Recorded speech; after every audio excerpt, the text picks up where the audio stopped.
لیکن اگر نیت ہی کے اندر کھوٹ ہو، اب وقف کی جو جائیداد کا اصل مقصد اس کو ہی ختم کر دیا جائے، اب مسلمانوں کے وجود کو ہی یہاں سے ختم کر دیا جائے، جیسے دوسرے ممالک کے اندر مسلمانوں کو سیکنڈ کیٹیگری کا درجہ دے دیا گیا، یہاں بھی اسی طرح کا حق دے دیا جائے، تو کیا مسلمان سوتا رہے؟ مسلمان خواب غفلت میں رہے؟ یہ سب سے بڑا سوالیہ نشان اس وقت ہمارے سامنے ہے۔ ہاں، اب ہم کو جاگنا ہے، اب ہم اس کے لیے کھڑے ہونا ہے۔ آل انڈیا مسلم پرسنل لا بورڈ بھی اسی وجہ سے تمام اکابرین کو جوڑ کر ہمارے سامنے یہ لاہے عمل تیار کر کے بتایا ہے کہ اس کے اندر جو ترمیمات ہو رہی ہیں، اس کی وجہ سے یعنی وفق کی جو روح ہے وہ ختم ہونے والی ہے، وفق کا جو اصل مقصد ہے وہ ختم ہونے والا ہے۔ اس وجہ سے اس کے خلاف ہم کو آواز اٹھانی ہے۔ ہاں، بعض ترمیمات ہیں جو درست نظر آتی ہیں، لیکن اگر اصل ہی روح ختم ہو جائے اور بعض کو لے کے اگر ہم وہاں لپسٹک لگا دیں، پاؤڈر لگا دیں، تو کیا فائدہ ہوگا؟ عزت مآب الحاج کے رحمان خان صاحب نے بہت ہی قیمتی باتیں، چونکہ آپ کے علم میں یہ بات ہونی چاہیے کہ 2013 میں جو وقف ترمیمی بل پیش کیا گیا اور اس کو پاس کیا گیا، لوک سبھا میں بھی اور راج سبھا میں بھی، تو اس کے لیے اہم کی جو تھے وہ الحاج کے رحمان خان صاحب ہی تھے، کہ جنہوں نے ان تمام مسائل کو حل کر کے ایک نتیجہ امت کے سامنے پیش فرمایا تھا۔ اللہ آپ کو صحت سے رکھے، تندرستی سے رکھے، اور آپ کی باتوں کو ہمیں سننے اور سمجھنے اور اس پر عمل کرنے کی توفیق عطا فرمائے۔ ابھی آپ نے پوری تفصیل کے ساتھ جو وقف ترمیمات کی باتیں تھیں اسے سماعت فرمایا۔ 44 ترمیمات ہوئی ہیں، اور اس کے ذیل میں 130 پر 6 ترمیمات ہوئی ہیں۔ اب جو 2024 میں ترمیمات ہو رہی ہیں تو اس کی طرف آپ نے بعض کا اشارہ کیا، اس لیے کہ وقت مختصر ہوتا ہے، اس میں تمام ترمیمات کا ذکر کرنا اور احاطہ کرنا ناممکن ہی ہے۔ تمام باتوں کو احاطہ کرنا یہ ممکنات میں سے نہیں ہے، لیکن جو ضروری باتیں تھیں اسے عزت مآب صاحب نے ہمارے سامنے پیش فرمایا۔ اب جو عنوان میرے لیے دیا گیا ہے، میں بس اس کے بارے میں آپ کے سامنے بات رکھنا چاہوں گا۔ ابھی قرآن مجید کی آیت ہم نے پڑھی اور سنی کہ لیس البر ان تولوا وجوہکم قبل المشرق والمغرب، کہ ہم اپنے چہرے کو مشرق کی طرف پھیر لیں اور مغرب کی طرف پھیر لیں، یہ اصل نیکی نہیں ہے۔ جی ہاں، اللہ نے حکم دیا کہ آپ کعبے کی طرف چہرہ پھیر کے نماز پڑھیں، یقیناً ہم پڑھیں گے، اجر ملے گا، اور اگر بیت المقدس کی طرف چہرہ پھیر کے نماز پڑھیں ہم پڑھیں گے، لیکن اسی کو نیکی سمجھ جانا یہ مت سمجھیں اس میں اللہ کا اصل حکم ہے، آرڈر ہے، اس پر ہم کو عمل کرنا ہے۔ یہ سب سے پہلے ہمیں یہاں سمجھایا گیا ہے کہ رب کا جو حکم ہوگا، جو آرڈر ہوگا، اس پر عمل کرنا یہ اطاعت ہے، یہ فرما برداری ہے۔ دوسری بات یہ یہاں ذکر کی گئی کہ وہ کون سی فیلڈز ہیں جہاں ایک مسلمان کام کرنا ہے، تو ان کی تفصیلات آگے کی آیت میں بیان کیا گیا۔ وَآتَ الْمَالَ عَلَى حُبِّهِ ذَوِي الْقُرْبَى، کہ اگر اپنے رشتہ دار میں غریب ہیں، آپ ان کو، اگر اللہ نے آپ کو مال دیا ہے تو اپنے مال میں سے ان کو دیا کریں، اور اسی طرح یتیم ہیں، مسکین ہیں، اور آج کل کے کمرشیل مانگنے والے مراد نہیں ہیں، والسائلین سے مراد جو بالکل گئی گزری حالت میں ہوتے ہیں اور کبھی کسی کے سامنے ہاتھ پھیلاتے نہیں، مجبوری کی حالت میں ہیں، آپ نے بن مٹھی ان کی مدد کر دیا، تو یہاں وہ سائلین مراد ہے۔ لیکن اگر سگنلز کے اندر کھڑے ہو کر کمرشل طریقے سے بچوں کو اٹھا کے وہ بھی کرائے پر لے کے مانگتے ہیں تو وہ یہاں مراد نہیں ہے۔ تو یہ پوری آیت ہے جس آیت کو ہمیں سمجھنے کی بھی ضرورت ہے اور تفصیل کے ساتھ اس پر روشنی ڈالنے کی ضرورت ہے۔ اللہ کے رسول علیہ الصلوۃ والسلام نے جب مکے سے ہجرت فرما کر مدینہ المنورہ تشریف لے گئے تو جو مسجد قباء اس وقت تعمیر ہے، آپ بھی گئے ہوں گے، نماز ادا کی ہوگی، وہ بھی وقف کی جائیداد تھی۔ اللہ کے رسول علیہ السلام نے وہاں مسجد بنائی، اور اس کے بعد جو مسجد نبوی آپ علیہ السلام نے بنائی تو یہ نہیں کیا کہ اچھا یہ جگہ ہے اسے قبضہ کر لیں، قبضہ کر کے اس پر مسجد بنا دیں۔ آپ نے یتیموں کی اس جگہ کو خریدنے کا انتظام فرمایا۔ حضرت ابوبکر صدیق رضی اللہ تعالیٰ عنہ سے فرمایا کہ یہ جگہ کی قیمت آپ ادا کریں، ہاں یہ یتیم بچے ہیں، اور جو بازار کی قیمت ہے اس سے بھی ذرا زیادہ قیمت دیں، اس لیے کہ یہ حقدار ہیں اور ان کو مال ملنا چاہیے۔ تو اس وجہ سے آپ نے یہاں ایک بات یہ رکھی کہ قبضہ زبردستی کر کے وقف کرنا یہ اسلام کی تعلیمات میں سے نہیں ہے، بلکہ اسلام کی تعلیمات میں سے یہ ہے کہ آپ اسے خریدیں اور خرید کر اس کے بعد اللہ کے لیے وقف کریں۔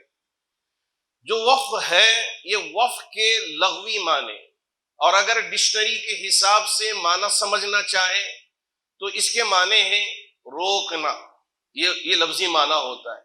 لیکن جو اصطلاحی معنی ہے تو اس کا مطلب یہ ہے کہ اپنی جائیداد کو اللہ کے لیے روک دینا، اللہ کے لیے وقف کر دینا، یہ معنی ہے کہ اب اس کا کوئی مالک نہیں، مالک ہے اللہ۔ اب یہ جو متولی ہوتے ہیں، صدر ہوتے ہیں، سیکریٹری ہوتے ہیں، ان کی کیا ذمہ داری ہے؟ کیا اس کے مالک ہیں؟ جیسا رحمان صاحب نے فرمایا کہ پہلے متولی بیچ سکتا تھا، اب قانون بن گیا ہے کہ بیچ نہیں سکتا، نہ اسے یعنی خرید سکتے ہیں۔ جی ہاں، وقف کی جو جائیداد ہوتی ہیں یہ اللہ کی ملکیت، نہ اسے بیچا جا سکتا ہے نہ اسے خریدا جا سکتا ہے۔ اسی کو سپریم کورٹ نے جو بہت ہی اہم فیصلہ سنایا تھا کہ ایک مرتبہ وقف کر دیا گیا تو آلویز وقف ہوگا، یہ ہمیشہ کے لیے وقف ہو جائے گا۔ اب یہاں وقف کرنے سے پہلے بھی ہم کو سوچنا چاہیے کہ اگر کہیں کوئی چیز پڑی ہوئی تھی اٹھا کے لے جا کے وقف کر دیا، تو وقف یہ اپنی جائیداد کو وقف کریں، دوسروں کی جائیداد ہنسی مذاق میں کہ چلو یہ حضرت اب پریشان ہو، ہم نے لے جا کے ان کی جائیداد کو وقف کر دیا، یہ نہیں ہے اسلام میں۔ اپنی جائیداد اگر وقف کر دیا یہ اللہ کی جائیداد ہو گئی، اب اس پر کسی کا قبضہ نہیں ہو سکتا۔ اللہ کے رسول علیہ السلام کے زمانے میں جب اللہ کے رسول علیہ السلام نے صحابہ کے سامنے اس کی تفصیلات پیش کی کہ فرمایا کہ صدقہ جاریہ، کہ آپ اپنی جائیداد کو صدقہ کرتے ہیں تو اب یہاں اللہ کے نام پہ دیتے ہیں، قیامت تک اس پر ثواب ملتا رہے گا۔ تو اس وجہ سے، اور اسی طرح آپ نے تعلیم دے دیا اور وہ تعلیم نفع بخش ہے، اس پر بھی مرنے کے بعد ثواب ملتا رہے گا۔ اور اسی طرح اگر دوسری جو چیزیں ہیں تو اس پر بھی آپ عمل کرتے ہیں تو اس پر بھی اللہ آپ کو اجر دیں گے۔ تو یہاں یعنی صدقہ جاریہ کا لفظ استعمال کر کے اللہ کے رسول علیہ السلام نے فرمایا اگر اپنی جائیداد کو اللہ کے نام پہ وقف کرتے ہیں تو یہ صدقہ جاریہ ہے، اس پر آپ کو اللہ رب ذوالجلال اجر عطا کریں گے۔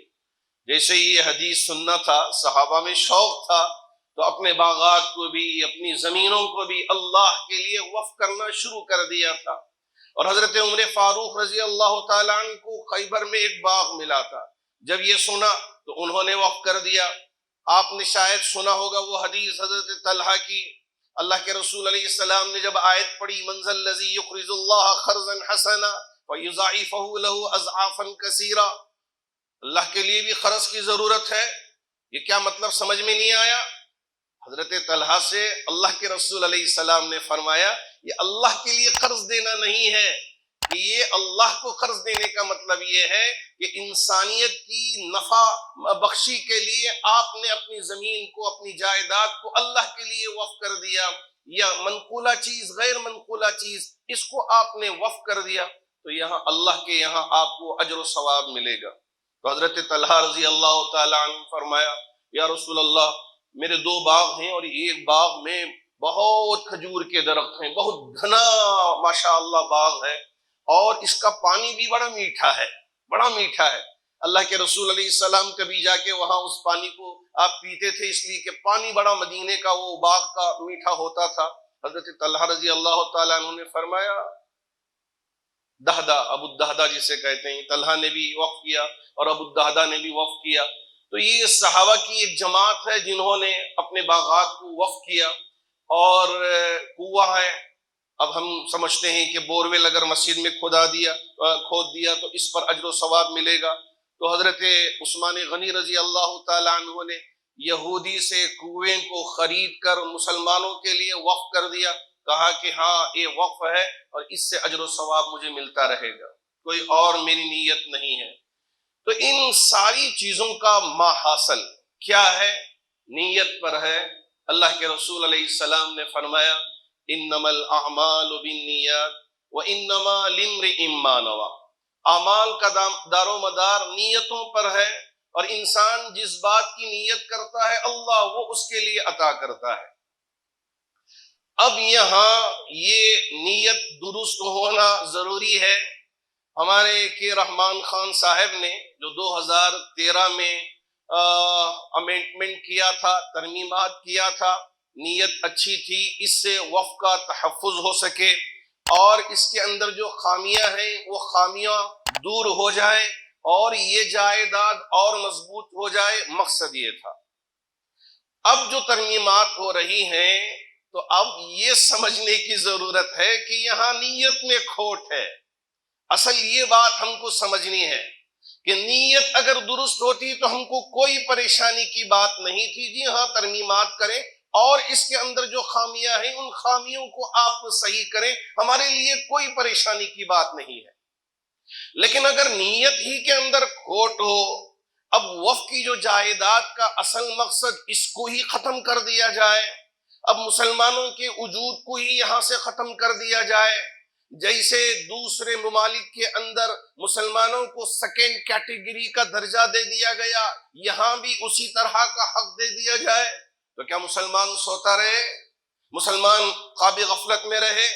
یہ سب سے بڑا سوالیہ نشان اس وقت ہمارے سامنے ہے۔ ہاں، اب ہم کو جاگنا ہے، اب ہم اس کے لیے کھڑے ہونا ہے۔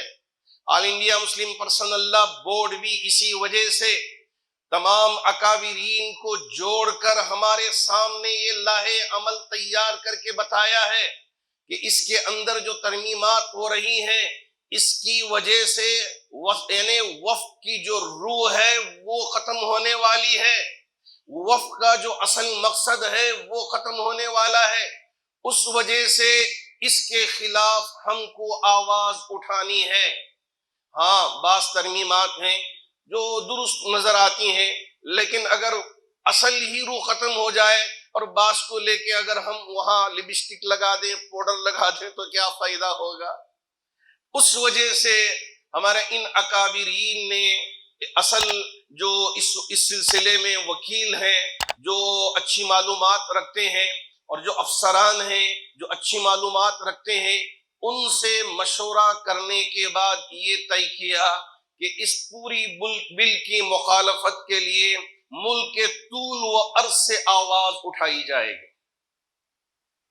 ابھی جو آپ نے فرمایا کہ عام طور سے اگر آپ گوگل کریں کہ پورے ملک میں وقف کی جائیداد کتنی ہے تو آپ کو بآسانی یہ تعداد آ جائے گی کہ 8,72,000 ایکڑ وقف کے پاس جائیداد ہے۔ اور اس کے بعد یہ بھی آپ کو لکھا ہوا ملے گا کہ آرمی کے پاس یعنی ملٹری کے پاس بڑی زمین ہے، اور یہ بھی آپ کو لکھا ہوا ملے گا کہ ریلوے کے پاس بڑی زمین ہے، اور تیسرے درجے میں وقف کے پاس ہے۔ لیکن وقف کا اگر ہم محاصرہ کریں دیکھیں تو آپ کو پتا چلے گا کہ یہ صرف پیپر میں لکھی ہوئی باتیں ہوں گی، لیکن گراؤنڈ کی اگر ریالٹی میں جائیں گے تو وہاں آپ کے پاس جائیداد ہی نہیں ملے گی۔ اب کرناٹک کی بات اگر ہم کر لیں تو جو پیپر میں لکھا ہوا ملے گا آپ کو 1,00,000 سم تھنگ ایکڑ آپ کو ملے گی کہ اتنی ایکڑ زمین وقف کے انڈر میں ہے، اور جب اصل حقیقت میں جا کے تلاش کریں گے تو وقف کے پاس ہی جو بورڈ ہے وہاں 22,000 یا 23,000 ایکڑ زمین، اور وہ اس میں بھی بہت ساری خامیاں پریشانیاں ہیں۔ اب یہ ساری پریشانیاں کون جھیلتا ہے؟ مسلمان جھیلتا ہے۔ اس سے پہلے جب منموہن سنگھ صاحب پرائم منسٹر تھے، ایک کمیٹی تشکیل دی تھی، سچر کمیٹی، تو انہوں نے جائزہ لیا کہ مسلمان اس وقت کس درجے میں ہیں، تو کیا ان کی یہ کمزوری دور کی جا سکتی ہے۔ تو انہوں نے کہا کہ جو ہماری یہاں ملک کی جو سب سے نچلی سطح کے قسم کے لوگ کہلاتے ہیں، جسے ایس سی ایس ٹی ہم جسے کہتے ہیں، ایس سی اور ایس ٹی، وہ بی سی جسے کہتے ہیں، مسلمانوں کی حالت اس سے بھی نیچے اس وقت چلے گئی ہے۔ ان کی یہ رپورٹ آئی اور اس کے بعد اس کا انہوں نے حل ذکر کیا کہ یہ 8,72,000 ایکڑ کی جو بات آئی ہے وہیں سے آئی ہے۔ اب انہوں نے کہا کہ اگر مسلمان اس وقت صحیح طریقے سے وقف کی ان جائیداد پر کام کرے گا تو 12,000 کروڑ سالانہ ان کی آمدنی ہو سکتی ہے۔ لیکن کتنی ہو رہی ہے؟ 1,60,00,000 پر 3,000 کی آمدنی اس وقت پورے ملک میں ہے، تو 1,60,00,000 پر 3,000 کہاں، اور 12,000 کروڑ کے جو یہ ہے وہ کہاں ہے؟ تو اس میں زمین آسمان نہیں۔ اب کون سا فرق معلوم ہوگا جس سے ہم سمجھیں گے کہ ہاں فرق ہے، وہ آپ بھی اندازہ کر سکتے ہیں۔ چونکہ یہ جائیداد اس وقت مسلمانوں کے قبضے میں ہے، لیکن مسلمان اسے آباد کرنا نہیں چاہتا۔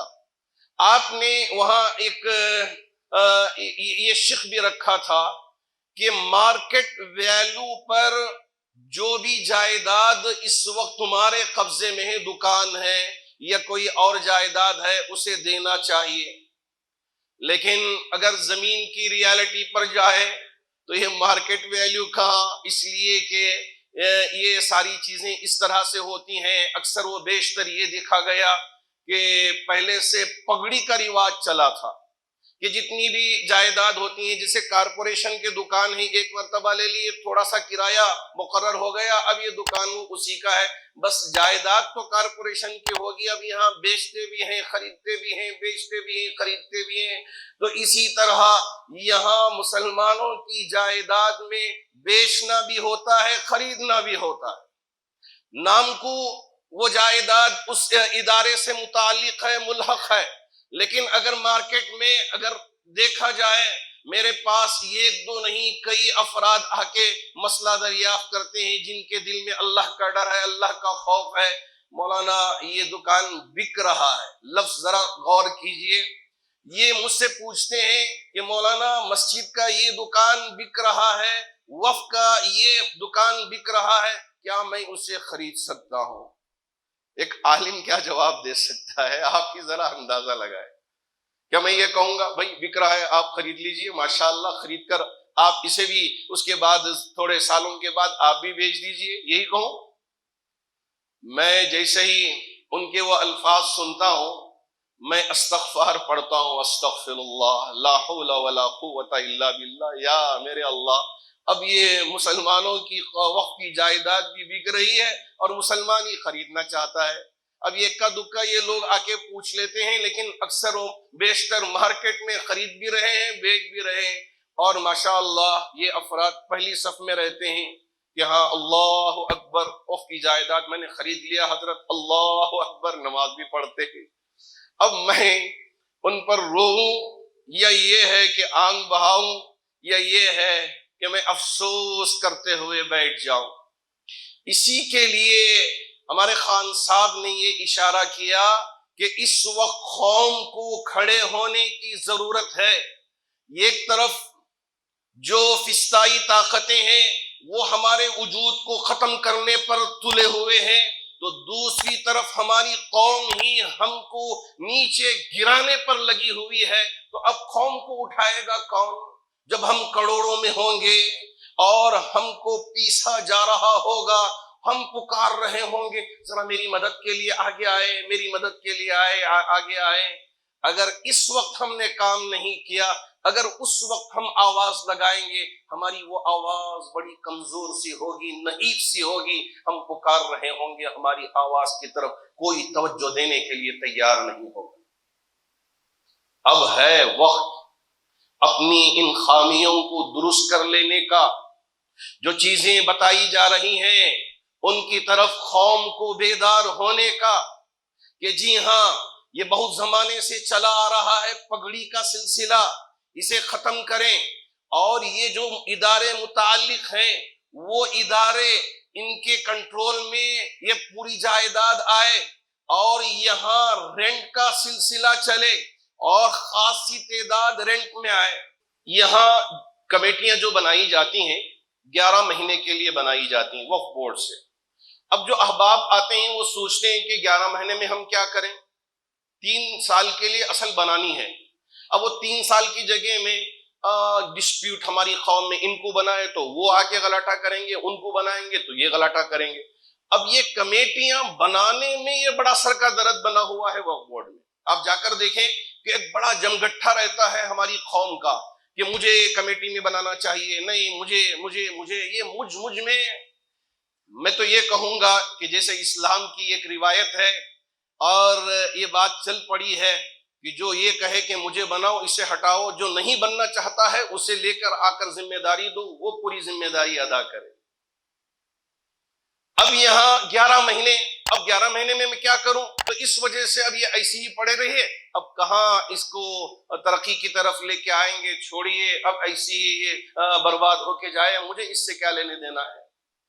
اکثر وہ بیشتر، جی ہاں، جو قبرستان ہے قبرستان، جو مسجد ہے وہ مسجد، جو عیدگاہ ہے وہ عیدگاہ، اور اس کے علاوہ کی جو جگہیں ہیں ان جگہوں کو اگر ہم وہاں سے منی ارن نہ کریں، وہاں سے پیسے اگر ہم حاصل نہ کریں، تو یہ جائیداد کیا رہیں گی؟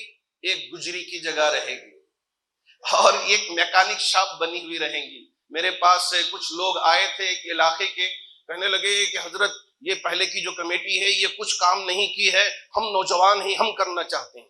تو میں نے پوچھا بھائی کیا کرنا چاہتے ہو؟ تو انہوں نے کہا حضرت یہ جائیداد ہم اپنے کنٹرول میں لے کر اچھی ہمارے قوم میں بہت غریب ہیں، اس وجہ سے میکینک شاپ کے لیے دینا چاہتے ہیں، گجری کے لیے دینا چاہتے ہیں۔ تو ہماری قوم میں ذہن یہی بنا ہوا ہے کہ جو وقف کی جائیداد ہے اس کو ترقی کا مطلب یہ ہے کہ کتنا کرایہ آئے گا اور کتنے کروڑ کی جائیداد۔ تو میں نے ان سے سوال کیا تو کہا کہ یہ 50 کروڑ کی جائیداد ہے، ماشاء اللہ یہ ماہانہ 1 لاکھ روپے آمدنی کا سبب بن جائے گا۔